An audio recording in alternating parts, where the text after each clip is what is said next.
Can I start with you, Liz? Because you did just confess to me in the advert break that you did sunbathe topless in all your glory back in the day. I go through my photograph albums. I have to put stickers on various bits. Yeah, but you know, I don't consider it should be banned.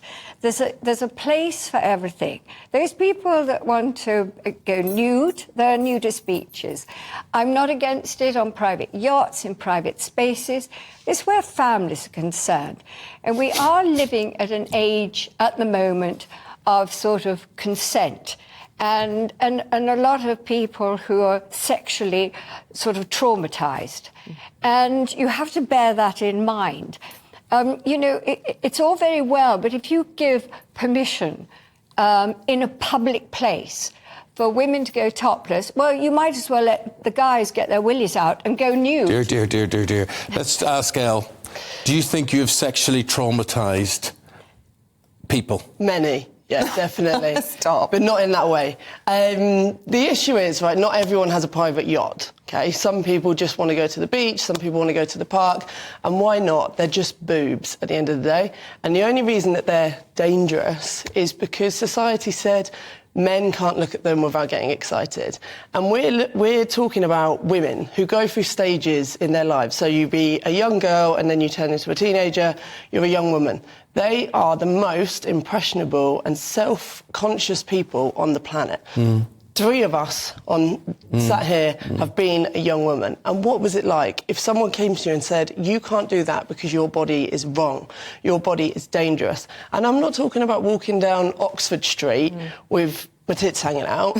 I don't want to do that. But if we're just going to, like, go to the beach, I want to sunbathe, I want to lay in a park, why not? And what we need to put is we need to kind of, like, have more rules about men approaching women, and I think what Spain is doing is the correct way. It's not, we shouldn't be scrutinised. Yeah, I think it's interesting, Liz, that you picked up on children rather than men in all of this. And I have to say, I was on the beach this summer with my children, lots of women out with their boobs on display, and my children didn't bat an eyelid, and I totally... That's because they were naked. Well, yeah, actually, my children were naked a lot of the time, 7 and 5, and I think that's wonderful because they're not sexual, they're children, it's not a sexual thing, and I don't think being topless needs to be sexual. No, Isabel, I actually had a conversation last night with my niece.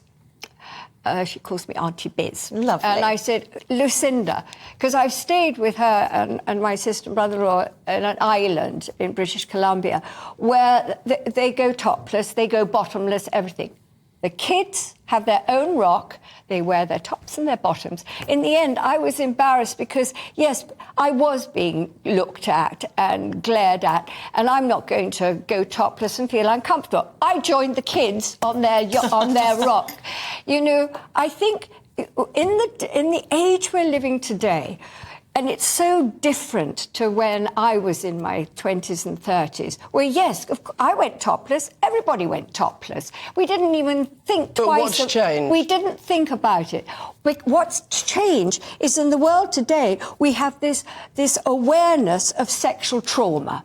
And there are a lot of people out there, for whatever reason, and they are traumatised. And you start taking your clothes off, and I do Well, I don't know about being traumatised. If you allow everybody in a public place, when I said yacht, I mean... You but, I mean, we're all deluding ourselves if we think that men don't look. Now, I've interviewed naked women in studio before, you had a right? good look, didn't you?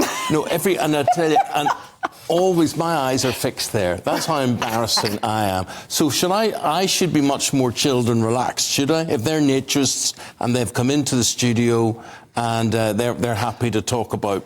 Well, that's the thing. It's a confidence thing as well. Yeah. So when you get a woman that's happy naked, she is naturally very confident. And that is what people find dangerous. So you don't want a woman that is that confident and that outspoken.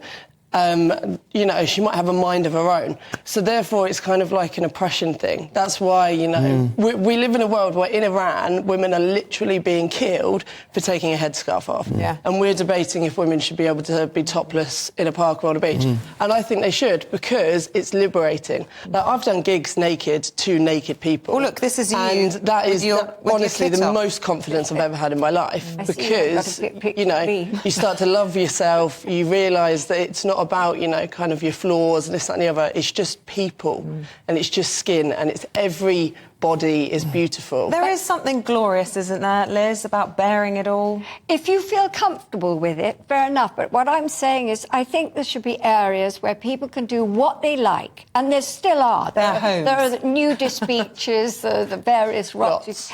But, you know, if you are there with your family, and you may have only come across families who didn't bat an eyelid. I've come across a lot of people who are embarrassed by it with their children. They don't feel comfortable. And you see, there isn't much difference. You're going to start bearing breast. You've got to consider their genitals. Genitals, breasts. So if a woman is allowed to take her top off, why shouldn't a man take his bottoms off? Yeah, but then we're talking about the same area, aren't we? And when if I've been in that topless, situation, I should be able to go topless. Yeah, but, Elle, when I've been in that situation, I have been embarrassed. And yes, the men, you know, it's extraordinary how many women who do bear all are the sort of slightly larger version, the wrinkly ones. And I come along the scene, and I'm going back to sort of 10, 15 years, and I was embarrassed by the looks.